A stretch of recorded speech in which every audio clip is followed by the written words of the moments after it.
We're here talking about sex education for autistic kids.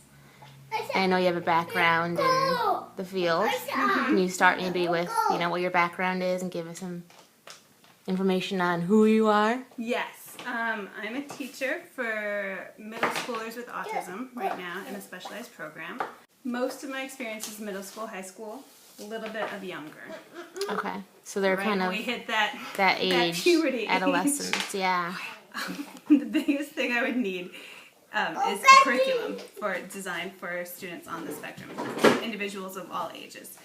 There are a lot of good books and early intervention programs for young kids being taught, what should you do if you're touched, if something happens.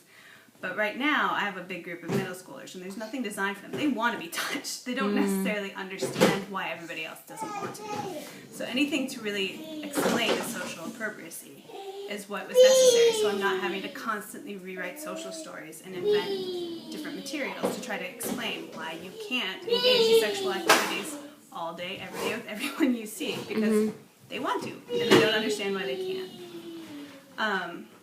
But then also addressing the fact that, we mentioned a little bit about there's a really high rate of sexual abuse that happens to older individuals on the autism spectrum.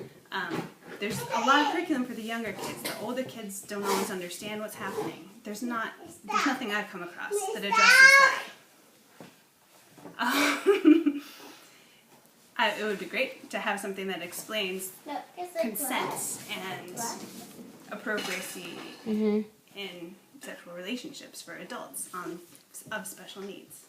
That I've recently worked with was having a lot of sexualized behaviors, pulling pants down and going about masturbation in a variety of activities, really everywhere, in public, in the middle of a classroom, outside, anytime he got an urge.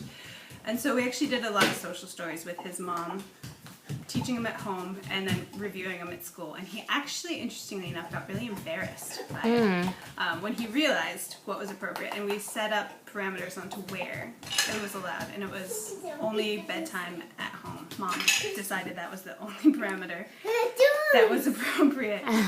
And he's been following it, and he's done, every once in a while he'll pull down his pants, but he hasn't been engaging in those sexualized behaviors. He was actually trying to touch female staff and try to engage in activities all over. That's interesting that he understood the social aspect of it and was embarrassed by it. It was very interesting for a kid on the spectrum to become so aware when he'd been so unaware. And it happened quite quickly, actually. Wow.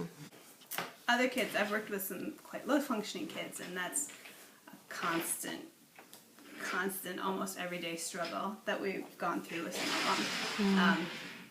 Some of them have very specific objects. One kid, anything in a plastic bag, he would engage in sexual acts in, which is really hard. There's a lot of things, so we had to, clear the area of all different things. And we had to just readdress. He didn't have almost any language, so it was just a constant prompting and, oh, no, we can't do that, almost a hand-over-hand blocking.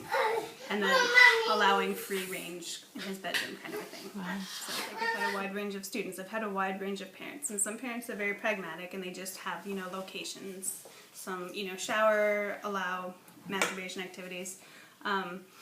Bedrooms, different things. I've had other families who are extraordinarily religious, and they've wanted us to explicitly teach that you're not allowed to touch yourself outside of marriage.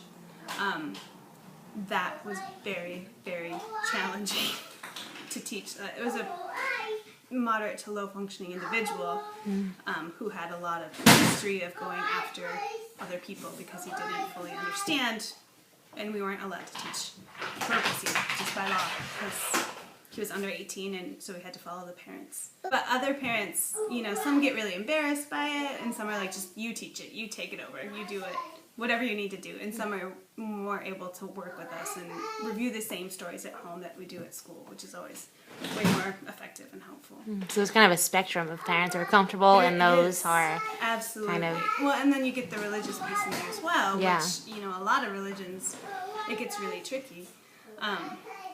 And because I work predominantly with minors, we're not allowed to circumvent the parent's decision in that, even if it might help prevent actually sexual abuse happening by the individual. Yeah. This is very hard. Because I'm the teacher and I have a lot of staff that I've worked with, if they're really uncomfortable, they usually will talk it out and they'll come get me in those situations. I've had a number of people like that. And I've worked, with some people that get targeted more than others by individuals. So if they're really uncomfortable saying, no, you need to stay back and setting those boundaries, then I make sure I'm really close to set those boundaries for them. Okay. So that the student can understand. Because if it gets wishy-washy, it gets really confusing for the kids, and what's okay and what's not. Right.